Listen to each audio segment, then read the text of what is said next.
programang ito ay rated SPG. Striktong patnubay at gabay ng magulang ang kailangan. Maaaring may masiselang tema, lengguwahe, karahasan, sexual, horror o droga na hindi angkop sa mga bata. Si Kurt ang katulong ni Lilith na lalaban sa korte.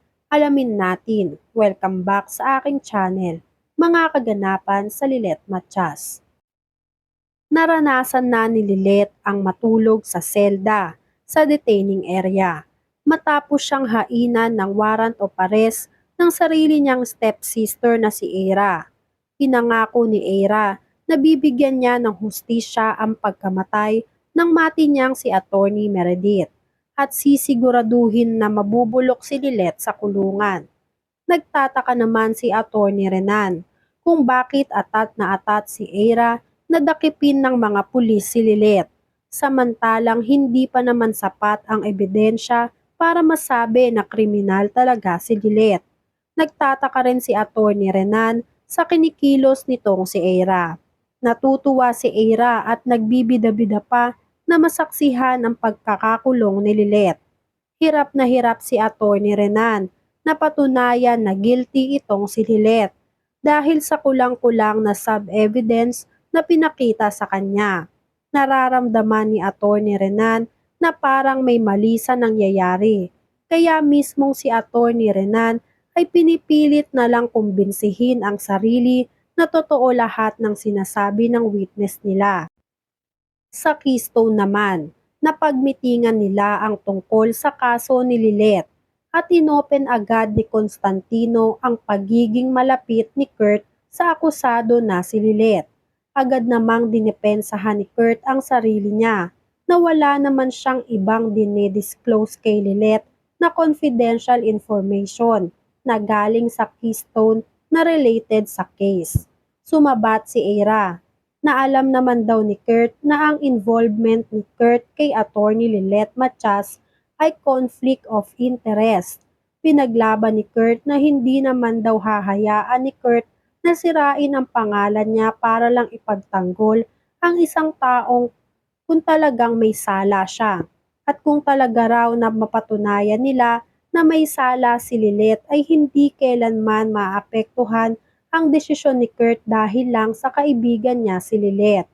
Tahimik na pinagmamasdan at pinapakinggan lang ni Attorney Renan ang batuhan ng mga salita ni Kurt at Era, kasabay pa ng panggagatong ni Constantino kay Era.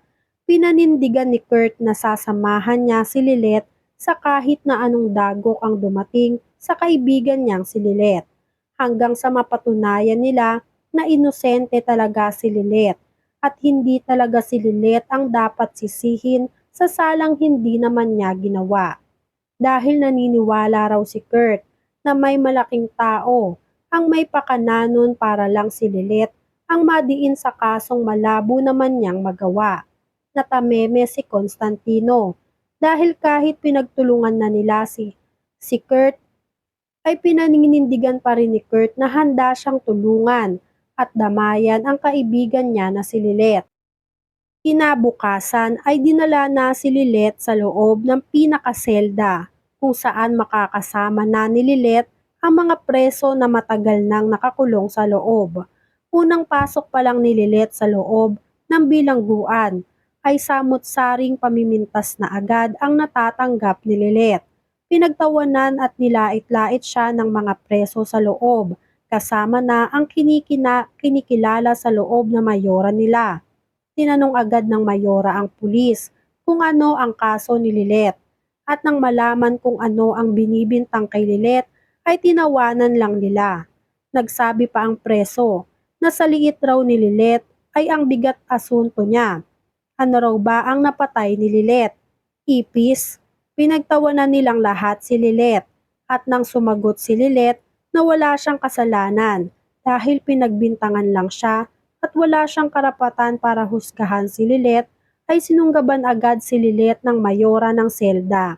Sinabi kay Lilith na ako ang mayora ng seldang ito, kaya kung gusto mong tumagal dito ay sundin mo lang lahat ng utos ko. Takot na takot si Lilith. May isang babae sa taas ng higaan ang nakarinig na may pinagdidiskitahan na naman ang mga kakosa nila. Tinitigan niya si Lilet at nakilala niya si Lilet. Ito kaya ang magiging kakampi ni Lilet sa loob ng kulungan? Samantala, hindi pa rin masaya si Patricia sa balita na naipasok na si Lilet sa bilangguan. Hindi pa rin raw sapat ang nangyari kay Lilet. Sinira raw ni Lilet ang pamilya nila. Kaya deserve daw ni Lilet na nasa kulungan siya ngayon. At gagawa pa raw ng paraan si Patricia para hindi pa dun nagtatapos ang paghihirap ni Lilet.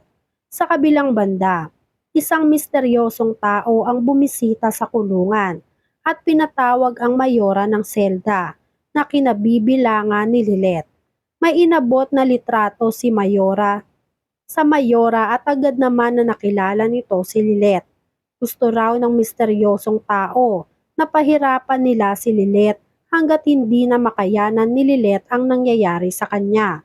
Gusto raw ng misteryosong tao na magdusa si Lilet sa loob ng kulungan habang nililitis sa korte.